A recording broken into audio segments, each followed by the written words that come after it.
Yo, what's really good, everybody? It's your boy, Baby Dyce, and I'm back at it like a crack addict with another reaction video.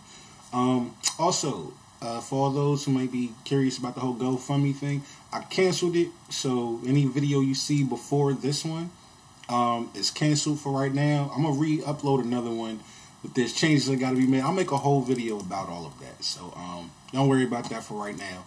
But, yeah, right now I'm about to do George Carlin on Euphemisms. Now I know of George Carlin, of course. He's a very funny comedian.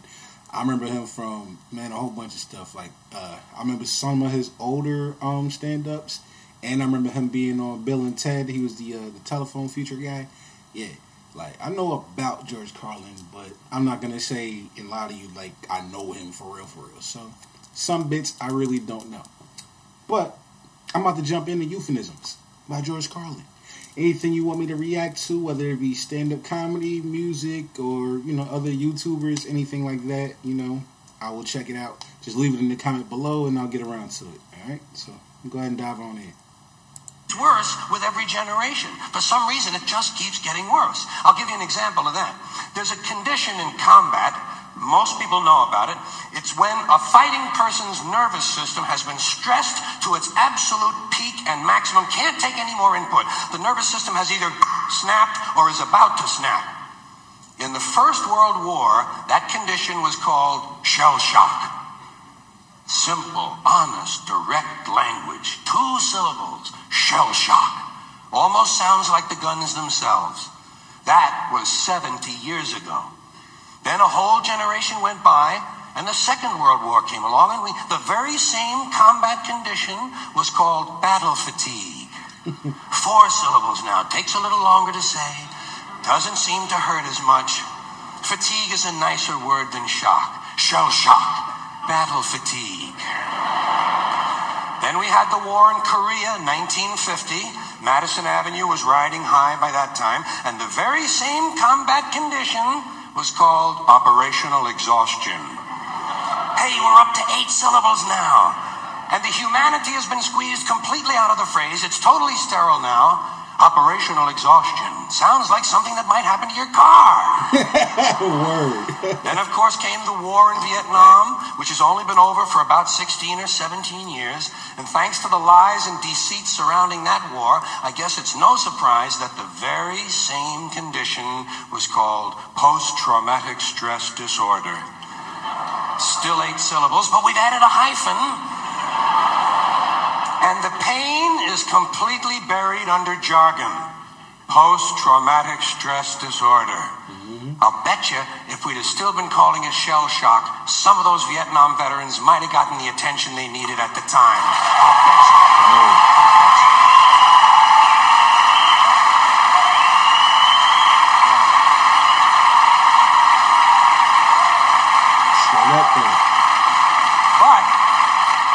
But it didn't happen. And one of the reasons is because we were using that soft language. That language that takes the life out of life. And it is a function of time. It does keep getting worse.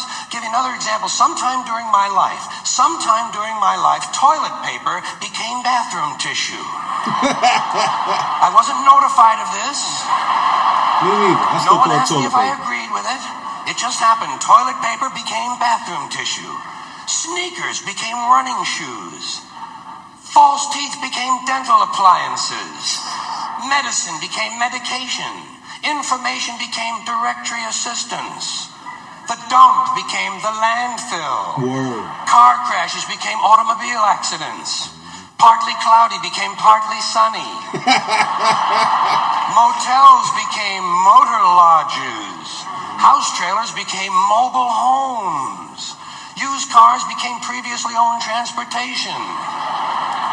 Hold up, I'm gonna pause it right there because that's a fact though. Like, you know what I'm saying? It's like, I know you got optimists, pessimists, and realists and all that. I consider myself a realist. I see it for what it is.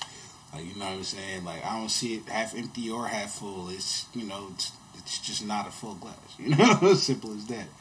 But yeah, I did notice that. That's true. Like, you know what I'm saying? I grew up in the early 90s, you know what I'm saying? I was born in 1989, right? So from 1989 to 2018, I definitely noticed some changes from then and now. Like, you know what I'm saying? There are a lot softer with a lot of things. Like, you know what I'm saying? Not even just in language. I mean, like, well, like cartoons and stuff. The shit we used to watch back in the day, we can't show them kids these days that shit. Like, you know what I'm saying? If you remember, man, what we used to watch, man, a whole bunch of shit. Like, I don't know, but yeah, you even put on like you know, just a generic cartoon like Bugs Bunny. They changed that, like, you know what I'm saying? Like, Bugs Bunny used to get Daffy Duck shot in the beak all day, every day. Nowadays, oh, that's promoting violence. We can't have guns in our cartoons. We can't even have a gun emoji. We gotta make it a super soaker. And like, nigga, like, you, like, why? Anyway, let's keep it going. I'm about to ramble on forever because I got so much to say about that. But that's a fact. Like, euphemisms aren't just in language. It's in everything.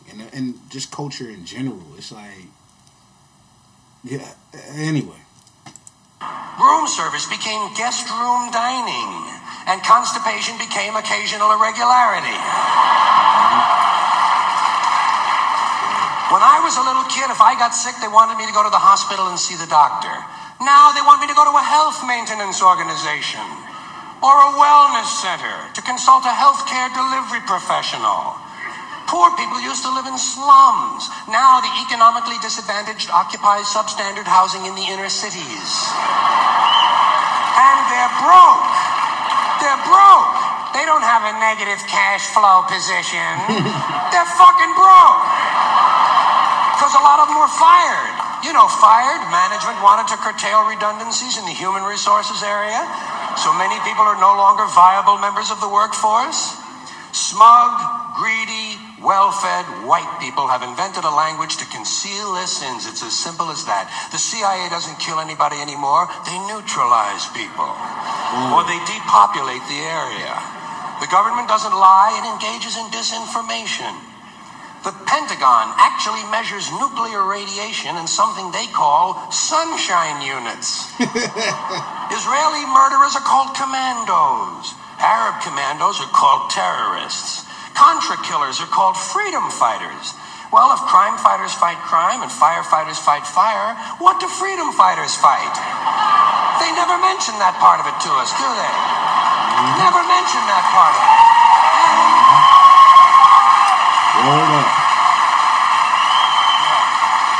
And some of this stuff is just silly. We all know that. Like on the airlines, they say they want a pre-board. Well, what the hell is pre-board? What does that mean? To get on before you get on? They say they're going to pre-board those passengers in need of special assistance. Cripples! Simple, honest, direct language. There's no shame attached to the word cripple that I can find in any dictionary. No shame attached to it. In fact, it's a word used in Bible translations. Jesus healed the cripples. Doesn't take 7 words to describe that condition. But we don't have any cripples in this country anymore. We have the physically challenged. Is that a grotesque enough evasion for you? How about differently abled? I've heard them call that differently abled. You can't even call these people handicapped anymore. They'll say, we're not handicapped, we're handy-capable.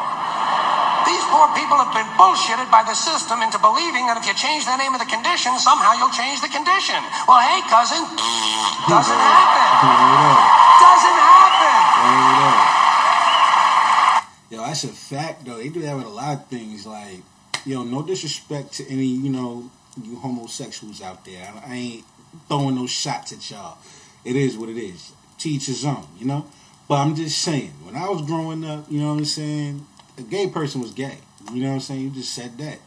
And even if they didn't, they would say fag. And fag wasn't as bad when I was... I mean, it was, like, you know, to your parents. But that was, like, in the same level of calling somebody an asshole. Or something like that. Like, you know what I'm saying? It wasn't nice, but it wasn't that bad. Like, nowadays, like, you can probably get shot calling somebody a faggot. It's like, what the fuck? Where'd that come from? But, like, you know, nowadays, they gotta be their... what's the word they say? Alternative lifestyle. Or, you know, you can't say homosexual too, but it's like, nigga, what? Like, what the fuck happened to gay? Like, that was easy. You know what I'm saying? Oh, nah, you ain't gotta worry about him raping you because he's gay, lady. Like, you know what I'm saying? You could just say that back in the day. Nowadays, it's like, oh, that guy's giving me the heebie-jeebies. Oh, don't have to worry about him. He has an alternative lifestyle. It's like, nigga, like, I don't know. But I feel I know he's driving that. You know what I'm saying? R.I.P. George Carlin, one of the greatest comedians of all time. I definitely feel where he's coming from, though. We have no more deaf people in this country, hearing impaired. No one's blind anymore, partially sighted or visually impaired. We have no more stupid people. Everybody has a learning disorder. Mm-hmm. Or he's minimally exceptional. Mm-hmm. How would you like to be told that about your child? He's minimally exceptional. Oh, thank God for that. Yeah. Psychologists actually have started calling ugly people those with severe appearance deficits. It's getting so bad that any day now I expect to hear a rape victim referred to as an unwilling sperm recipient. I believe it. It's facts. I already got the word. Just call it what it is. And we have no more old people in this country. No more old people. We shipped them senior all away. Citizens. And we brought in these senior citizens. Isn't that a typically American 20th century phrase? Bloodless, lifeless, no pulse in one of them. Old. A senior citizen. But I've accepted that when I've come to terms with it. I know it's here to stay. We'll never get rid of it. That's what they're going to be called, so I'll relax on that. But the one I do resist, the one I keep resisting, is when they look at an old guy and they'll say, look at him, Dan, he's 90 years young. Yeah. Imagine the fear of aging that reveals. To not even be able to use the word old to describe someone, to have to use an antonym. And fear of aging is natural, it's universal, isn't it? We all have that. No one wants to get old, no one wants to die, but we do. So we bullshit ourselves. I started bullshitting myself when I got to my 40s. As soon as I was in my 40s, I'd look in the mirror and I'd say, well, I guess I'm getting older. Older sounds a little better than old, doesn't it? Sounds like it might even last a little longer. Bullshit, I'm getting old. And it's okay, because thanks to our fear of death in this country, I won't have to die. I'll pass away. I'll pass away. I knew it. Facts. I knew it, though, because, like, you know, that there's mad euphemisms for things. That's a fact. Like, you know what I'm saying? Oh, you heard so-and-so just passed away. You mean they died? Like, yeah, I'm with you. Like, come on. I knew that's where he was going with that. Like, that's facts, though. Like, I don't know why we do that. I guess it's a little more comforting, a little more softer or whatever. Like, why are you trying to make everybody soft? Like, we was blunt and honest, like, not even 20 years ago. You know what I'm saying? Now, all of a sudden, everybody, you can't say what you want to say. It's like, I thought this was the land of the free. You know what I'm saying? America used to be free. Well, no, it was never free, was it? Yeah, that's funny coming from a black guy, too, isn't it? Anyway. But we used to kind of hone in on that whole freedom of speech thing in America. Like, you know what I'm saying? Say what the fuck you want. Say it how you feel. Now, I can't even really say what I want to say on my YouTube channel. I mean, I can. Fuck y'all niggas. You know what I'm saying? I just did. Like, you know what I'm saying? So I could say what I want to say. But, you know what I'm saying? If I was making money off of this right now, that would have probably been some kind of shot or whatever to where I wouldn't be able to get paid for this video or something like that. I'm not getting paid right now anyway, so I really don't give a shit. Say whatever the fuck I want. But, you know what I'm saying? It's just that they put limitations on things now and all these different euphemisms with it. Like, why you gotta call it that? Why are you blocking this information out as if you're not gonna learn it later or as if you don't already know it? Like, you know what I'm saying? Like, just keep it a buck. If you ever watched Who Framed Roger Rabbit, look into it. If you've never seen Who Framed Roger Rabbit, look into it and realize the rating. I think it's PG. So that was something I watched as a kid. Like, you know what I'm saying? Nowadays, you can't show these kids. They re-rated it, I think. You know what I'm saying? Now it's like you got to be like a grown-ass teenager or older to watch this shit because the sexual innuendos and things like that. But back in the day when we was kids, like, we knew what was up. It didn't mean we was fucking everybody. You know what I'm saying? But we understood what we was watching. You have to fucking, you know, cut off all the information and only give us the sweetest of the sweet. Like, it's going to change anything. If anything, it's just going to make us softer. That's just my opinion on it. I know I've been rambling on this video, man. My bad. I usually don't do this. I don't pause for this long, and I don't talk that much on most of my videos. But I really, really feel this one, though. Like, I understand where he's coming from. Or I'll expire like a magazine subscription. If it happens in the hospital, they'll call it a terminal episode. The insurance company will refer to it as negative patient care outcome. And if it's the result of malpractice, they'll say it was a therapeutic misadventure.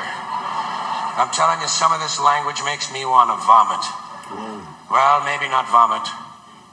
Makes me want to engage in an involuntary personal protein spill.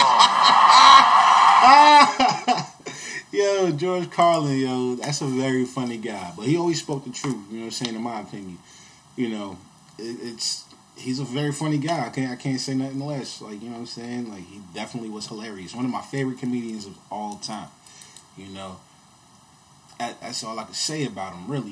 You know what I'm saying? R.I.P. George Carlin. You know what I'm saying? One of the best comedians of all time. You know, anything you want me to react to, let it be known in the comments below. Like I said, stand-up, music videos, whatever. Like, other YouTubers, I don't really give a shit. Whatever the fuck you want me to react to, let it be known. I will check it out. You know what I'm saying? I don't also understand this, though. While you're leaving your, suggestions, I don't overreact. You know what I'm saying? I'll be watching some other people's reactions to things that I've done before or whatever. And, like, they tend to overreact. Some things ain't that damn funny. Some music ain't that damn good. So you don't have to worry about me faking it. So if you really want an honest reaction, like, you know what I'm saying? If it's boring and I'm just sitting there like, then that is what it is, you know what I'm saying? Or if you see me turn like, oh, okay, that shit go hard. Oh, yeah. Then it's obviously dope to me. If something's funny, if I'm just like, I'm not trying to be boring to y'all. I'm just being honest. It wasn't that damn funny. But if it is funny and I'm like, yo, you see me cracking up, you know it's real. So, whatever you want me to react to, don't matter. Let it be known in the comments below. I will check it out and give you my honest opinion on it. But that's it for this video, man. It's your boy, Baby Dyce. I'm up out of here early.